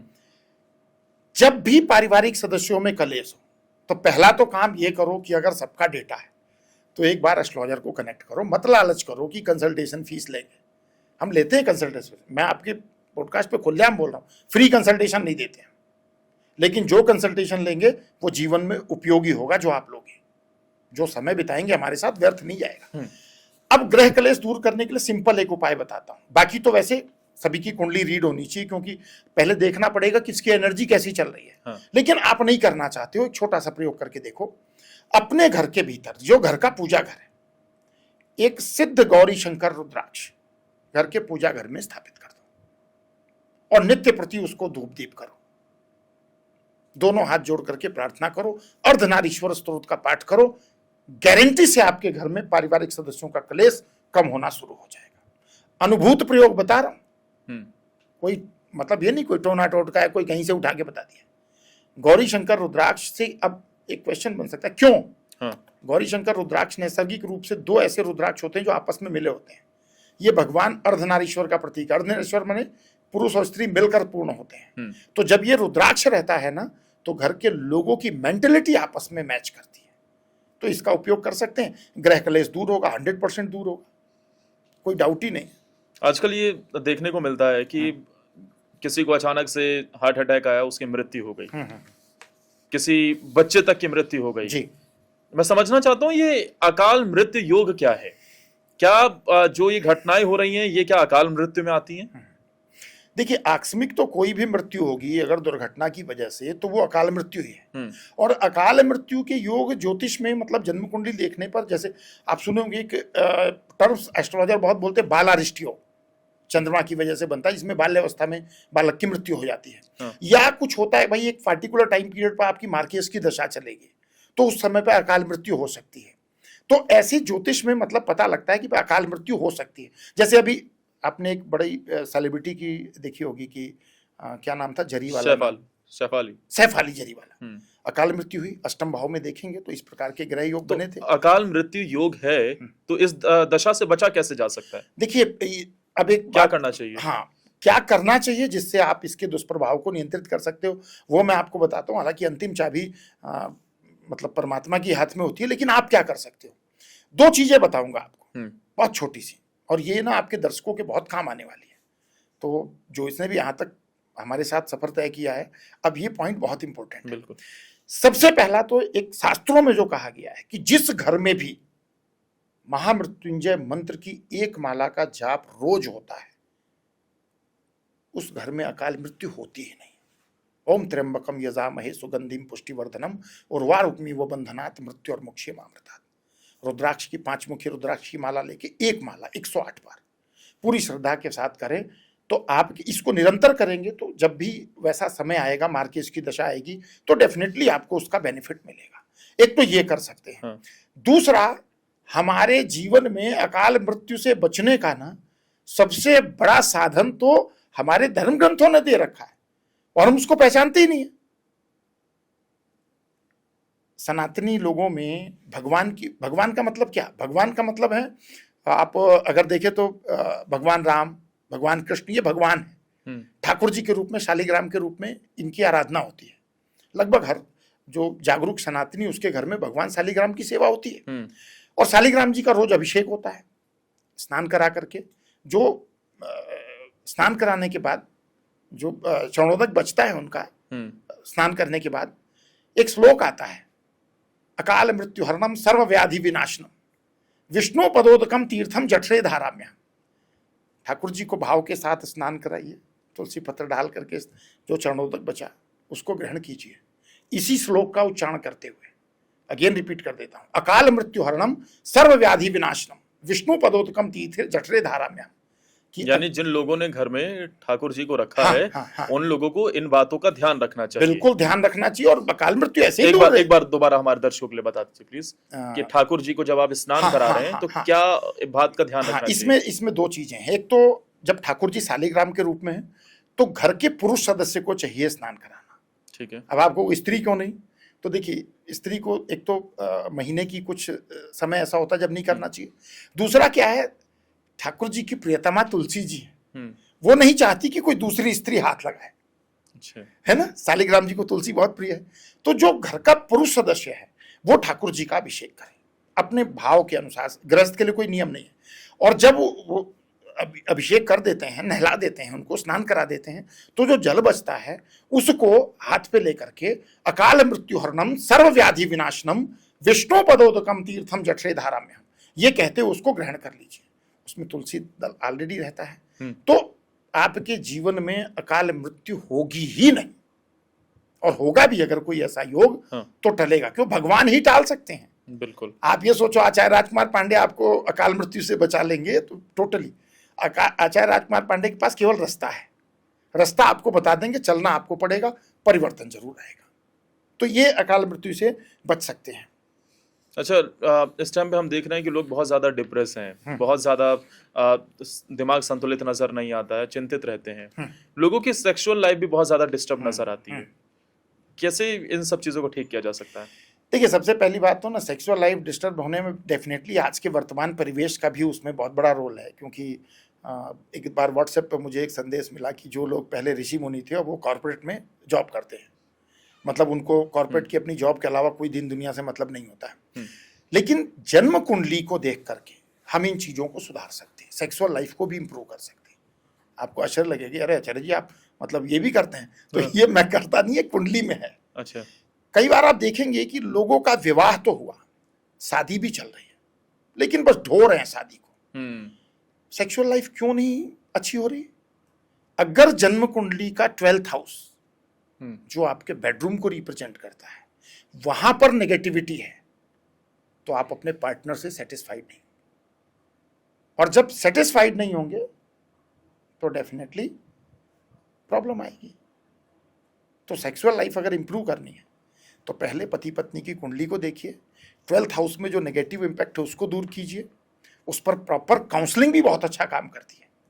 मैंने अच्छा। बहुत से लोगों की मैरिज लाइफ में इस चीज को इंप्रूव कराया और उसके अच्छे रिजल्ट आए हैं। पंडित जी पंडित जी, इस वक्त लोग बहुत ज्यादा स्ट्रेस में रहते हैं, चिंता में रहते हैं, उनकी सेक्सुअल लाइफ बहुत ज्यादा डिस्टर्ब नजर आती है। क्या इसमें भी कोई ग्रहों की दिशा होती है कि सेक्सुअल लाइफ डिस्टर्ब, उसे कैसे ठीक किया जा सकता है, कोई उपाय? अगर मैं कहूँ आदर्श जी तो बहुत यूनिक क्वेश्चन आपने पूछा, क्योंकि ये आज की एक बहुत बड़ी समस्या है। जब मैं कंसल्टेशन देता हूँ तो उसमें ये बात निकल कर आती है कि मतलब मैरिज लाइफ में सब कुछ अच्छा नहीं चल रहा, अट्रैक्शन पार्टनर के लिए खो रहा है। सेक्सुअल लाइफ डिस्टर्ब होने के दो कारण हैं। एक तो अगर आपकी जन्म कुंडली में चंद्रमा की स्थिति अच्छी नहीं है, उस पर शनि या राहु का प्रभाव है, हाँ। तो मानसिक रूप से आप थोड़ा सा परेशान रहते हैं, और जब व्यक्ति मानसिक रूप से परेशान होगा तो सेक्सुअल लाइफ डिस्टर्ब होती है। दूसरी सबसे बड़ी बात यह है, थोड़ा जल्दी में करता हूँ इसको, हाँ। कि जन्म कुंडली में 7वां भाव तो विवाह का है, लेकिन 12वां भाव आपकी बेडरूम लाइफ का है। किसी भी मैरिज लाइफ में एक इंपॉर्टेंट रोल होता है बेडरूम हाउस का। अगर बेडरूम लाइफ आपकी अच्छी है तो मैं कहूंगा कि आपकी मैरिज लाइफ अच्छी है। इसके लिए आप एक एस्ट्रोलॉजर को कंसल्ट करें, जो आप दोनों की कुंडली को रीड करेगा, 12th हाउस के जो भी इंपैक्ट है उसको स्टडी करेगा, आपको गाइडेंस देगा, और आपकी सेक्सुअल लाइफ भी एस्ट्रोलॉजर इंप्रूव करा सकता है। तो ग्रहों का प्रभाव तो होता है, अगर 12वें घर पर नेगेटिव इंपैक्ट है तो आपकी सेक्सुअल लाइफ को लेकर के आपकी संतुष्टि बहुत अच्छी नहीं रहेगी, और ज्योतिष यहाँ आपकी बहुत अच्छी मदद कर सकता है। और एक छोटा सवाल हम ग्रहण को लेकर भी समझना चाहेंगे। जी सितंबर में दोनों ग्रहण लग रहे हैं, चंद्र ग्रहण और सूर्य ग्रहण। जी, ये कैसी दशा इस बार परिवर्तन हो रही है और क्या हालात आपको नजर आ रहे हैं? इस बार के ग्रहण क्या इम्पैक्ट डाल सकते हैं? इसको अगर मैं पंचांग से हिलूं तो ज्यादा अच्छा रहेगा, क्योंकि ग्रहण जो है अभी 2 पड़ेंगे और 1 महीने में ही 2 ग्रहण पड़ रहे हैं। तो लोगों के मन में बड़ी जिज्ञासा है।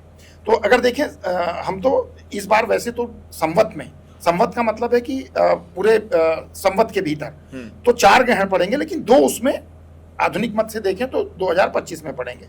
सितंबर में 2 हैं। इसमें से जो सूर्य ग्रहण है, जो दोनों सूर्य ग्रहण है, एक तो इसमें 25 में भी है और एक 26 में भी है, तो ये दोनों भारत में दृश्य नहीं है। तो भारत में दृश्य नहीं तो इसका इम्पैक्ट भी नहीं पड़ेगा। हम बात करते हैं 7 सितंबर 2025 वाले की, भाद्रपद पूर्णिमा रविवार के दिन पड़ेगा 7 सितंबर 2025 को, और ये खग्रास चंद्र ग्रहण है। ये सूर्य ग्रहण नहीं, ये खग्रास चंद्र ग्रहण है, और ये संपूर्ण भारत में दिखेगा, तो इसका इम्पैक्ट भी पड़ेगा। और इसमें सूतक काल वगैरह तो आदमी उस समय पे जान ही लेता है, लेकिन इसमें फल क्या रहेगा इसका, मेन बात आता है इम्पैक्ट का। ये तो सबको ही मालूम है। देखिए, अगर हम इसके इम्पैक्ट को राशियों पर देखेंगे कि अलग अलग राशियों के लिए क्या देने वाला होगा, तो मेष राशि के लिए जो ग्रहण होगा ये लाभदायक होगा, ये नोट कर रख सकते हैं। वृषभ राशि वालों को सतर्क रहना होगा, नुकसान हो सकता है इस ग्रहण का। और साथ में मिथुन राशि वालों के लिए चिंता होगी, मतलब टेंशन होगी। कर्क राशि के लिए ये ग्रहण अच्छे रिजल्ट देगा, उनकी सुख सुविधा में वृद्धि होगी। सिंह राशि वालों के लिए पत्नी या पति से अनबन हो सकती है, कष्ट मिल सकता है। कन्या के लिए हेल्थ को ध्यान रखना होगा, ये ग्रहण उनको हेल्थ रिलेटेड कष्ट दे सकता है।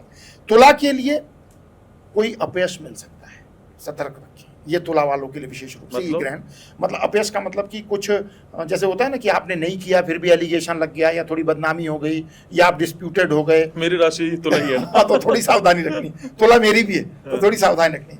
वृश्चिक राशि के लिए सफलता है, धनु राशि के लिए लाभ है, मकर राशि के लिए हानि है, कुंभ राशि के लिए पीड़ा है।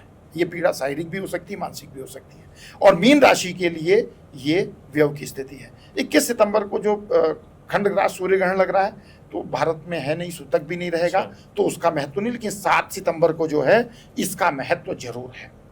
हाँ, तो इसमें जिनके लिए बताया उनके लिए बेनिफिट है, और जिनको सावधानी बताइए तो सावधानी रखें। पंडित जी, आजकल एक चर्चा है शराब पीने से कि शराब पीने से शुक्र मजबूत होता है, क्या ये बात वाकई में ज्योतिष दृष्टि से सही है? अब मैंने भी देखा कई जगह कि ये प्रश्न मतलब आ रहा है, आपको सजेस्ट किया जा रहा है कि भाई शराब पिएंगे तो शुक्र मजबूत होगा। मैं एक बात कहता हूँ, और देखिए मैं इसका बड़ा विरोध करने से कई बार बड़े खुले बोलने की वजह से ना मुझे विवाद का सामना करना पड़ता है। अगर मुझे कोई व्यक्ति ज्योतिष के किसी भी प्रामाणिक ग्रंथ में यह दिखा दे कि शराब पीने से शुक्र मजबूत होगा, तो मैं ज्योतिष का अपना कार्यभार बंद कर दूंगा। ये मैं बड़े दावे के साथ, अफवाहें मतलब ये केवल कंफ्यूज। अब इसमें पता है क्या, जो शराबी है उसे तो बल्ले बल्ले वो अपनी घरवाली से कहे देख मैं तो शुक्र मजबूत करने के लिए पी रहा हूँ। शुक्र के नैसर्गिक स्वभाव को समझिए। शुक्र एक सात्विक ग्रह है। ज्योतिष में ना दो ही ग्रह ऐसे हैं जिनको नेचुरल बेनिफिट कहा गया है, एक शुक्र, दूसरा गुरु। ये कुंडली में मारक हो तब भी प्रबल मार केस नहीं होते। तो शुक्र नैसर्गिक रूप से शुभ ग्रह है, जीवन में लग्जरी है, प्रेम है, सौंदर्य है, सुख सुविधा है, शुक्र से है। आपके जीवन में जो स्त्री की भूमिका है शुक्र से है। जब आप शराब पीते हो ना, तो शराब पी के ही सारे उल्टे काम क्यों होते हैं? रेप की घटनाएं शराब पी करके, चोरी गलत काम शराब पी करके। तो आप शुक्र को मजबूत करोगे या कमजोर करोगे? बल्कि शुक्र को अगर मजबूत करना है तो शराब नहीं, शुक्र को मजबूत करना है। हर स्त्री को माता और बहन की दृष्टि से देखो, संबंध अपनी पत्नी के साथ है, बाकी को मान सम्मान दो, घर की महिलाओं को और इवन अपनी पत्नी को भी मान सम्मान दीजिए, शुक्र आपका मजबूत होगा। सौंदर्य प्रसाधन प्रयोग कीजिए ना, शराब जरूरी है, हालांकि ये शास्त्रोक्त नहीं है, लेकिन एक ऐसी बात भी बहुत ज्यादा चर्चा में है कि अगर पत्नी अपने पति के निरंतर पैर दबाती है तो अच्छे खासी पैसे आने वाले हैं, धन की कभी कमी नहीं होगी। अब इसमें देखिए, इसको कुछ हद तक ना मैं ये कहूँगा कि लॉजिकल पॉइंट पर लेकर के चलते हैं, क्योंकि हमने जो भी तस्वीर देखी है उसमें लक्ष्मी जी हमेशा नारायण के चरण दबाती हैं। तो ये इसको ना हम ऐसा मानते हैं कि जो स्त्री के हाथ है ना, शुक्र को प्रेजेंट कर रहे हैं, और जो पुरुष का चरण है वो शनि को रिप्रेजेंट कर रहा है। तो ये जो कॉम्बिनेशन बनता है ना, इससे आपके जीवन में सुख समृद्धि आती है। और थोड़ा सा प्रैक्टिकल देखो तो ये आपके संबंध को मजबूत करता है। हैं? यहाँ बात छोटे बड़े की नहीं है। स्त्री घर की महारानी है, वास्तव में तो पुरुष दास है, क्योंकि दास की जीवन तो वो जीता है, दिन भर जाना, काम करना, शाम को आना, वो तो महारानी है घर की। तो लेकिन उसने दासत्व स्वीकार किया है, वो आपके चरण दबा रही है। जो आप प्रतिकार करके आ रहे हो या प्रति उपकार बोल सकते हो कि परिवार के लिए जो आप परिश्रम कर रहे हो, आप थक जाते हो, तो आपके चरण दबा रही है। नैसर्गिक प्रेम बढ़ेगा, समर्पण बढ़ेगा, कार्य क्षमता में वृद्धि होगी इंसान की। जब जीवन खुशहाल होगा, तो जब आपकी कार्य क्षमता में वृद्धि होगी तो धन तो आएगा ही।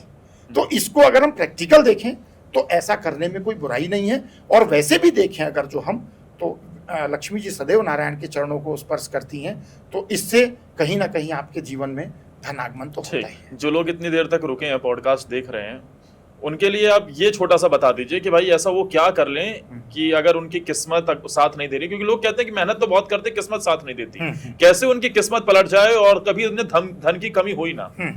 छोटा सा उपाय बता दीजिए। देखिए, धन की देवी कौन है? महालक्ष्मी। महालक्ष्मी है। एक आपने सुना होगा कमलगट्टे की माला, इसको लक्ष्मी माला भी बोलते हैं। ये आपको लेना है, ठीक है, इसको आप ले लीजिए।